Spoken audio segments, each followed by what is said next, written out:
Green Party candidate for president Jill Stein is continuing to reach out to Bernie Sanders, asking him to continue the revolution.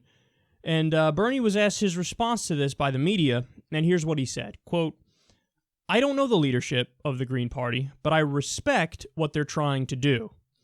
They're focusing on very, very important issues. But I think right now, 3-4 months before an election, you're going to end up having a choice. Either Hillary Clinton is going to become president or Donald Trump.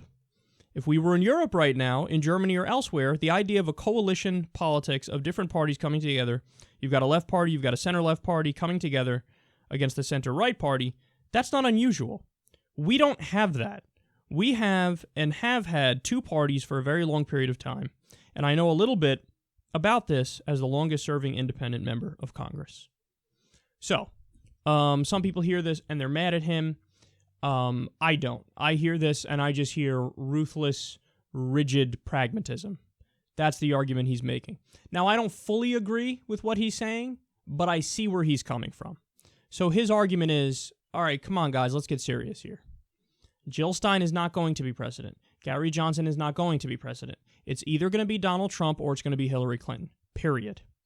So when somebody asks you, who would you prefer, Hillary Clinton or Donald Trump? It's not a response. In fact, it is a dodge to say Jill Stein or to say Gary Johnson. So, because the response to that is, oh, okay, so I get it. If I'm asking you the question, Trump, Hillary, or Jill Stein, or Trump, Hillary, Stein, or Johnson, I get it. So you want one of the third-party candidates. Got it. But now, new question, just between Trump and Hillary, who do you prefer? Now, I notice when you ask a lot of people that question, they just refuse to answer it. Okay, but just because you refuse to answer it doesn't mean that that question doesn't exist. Doesn't mean that that reality goes away. In fact, it doesn't go away. It's as real as ever. So, yes, Donald Trump or Hillary Clinton will be president of the United States. That is going to happen. Because you don't want to answer the question when I give you those two options, again, just means you're putting your head in the sand.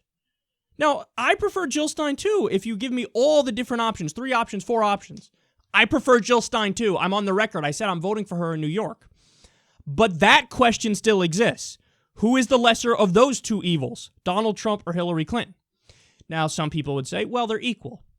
Bernie Sanders disagrees with that analysis, and I disagree with that analysis. Now, perhaps Bernie Sanders has an even better view of Hillary than I do. While I think that one is clearly a lesser of two evils, I think they're both really, really evil. Bernie might see it as Hillary Clinton's okay, and Donald Trump is just a disaster and a dumpster fire. I don't know. But when I hear him talking here, this isn't a guy selling out.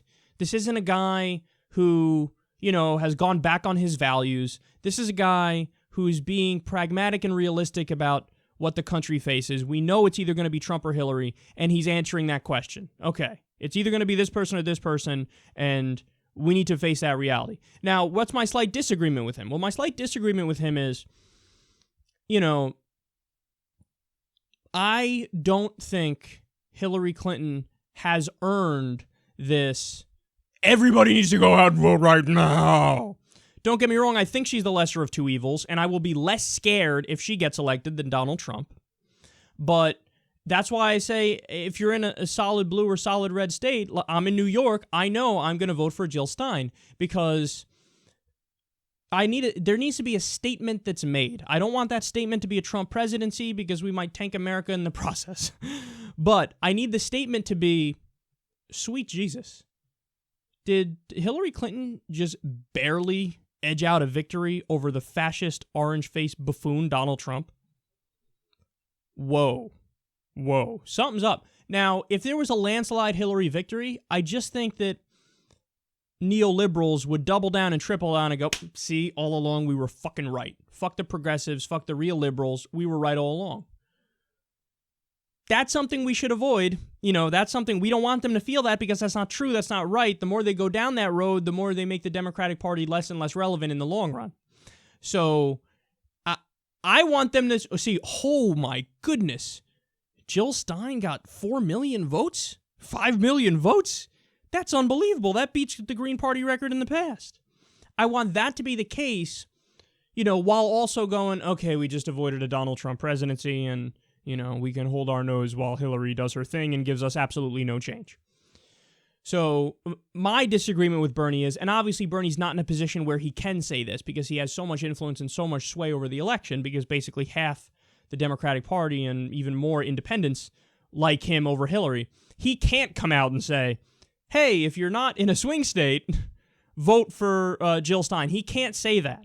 But I like to think that my position is the more nuanced position where you're kind of having your cake and eating it too, in that we're avoiding the Donald Trump presidency. We all know Jill Stein is not going to be president. She's not going to win. But you can make a statement by, if you're in a deep red or deep blue state, going for her and then showing the Democratic Party, oh, you think you had this shit on lock? Do you really? I mean, look at what just happened. People, swarmed to Jill Stein because you abandoned your base so thoroughly that if you keep doing stuff like this, you are going to hand over the country to some crazy fascists on the right. And look, what I fear is that eventually that's going to happen anyway because, these Democrats are so arrogant that they think like they're so fucking crazy, the Republicans, that no matter what, they'll vote for us so we can become as corporatist as we want, as militaristic as we want, and we could serve the donors more and more.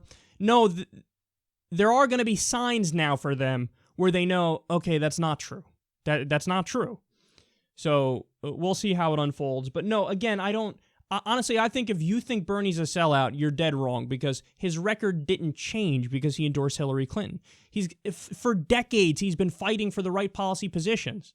He's the guy who even goes as far as he continually proposes things like single-payer health care when he knows it's not going to pass, but he wants to make a statement. He wants to get on the record. He wants to say, okay, no, this is the right policy, and then they don't even allow a fucking vote on it. But he's there to say, come on, man. Now, he's been very successful with the amendment process, but with bills, he proposes the right ones time and time again, and it keeps getting slapped down.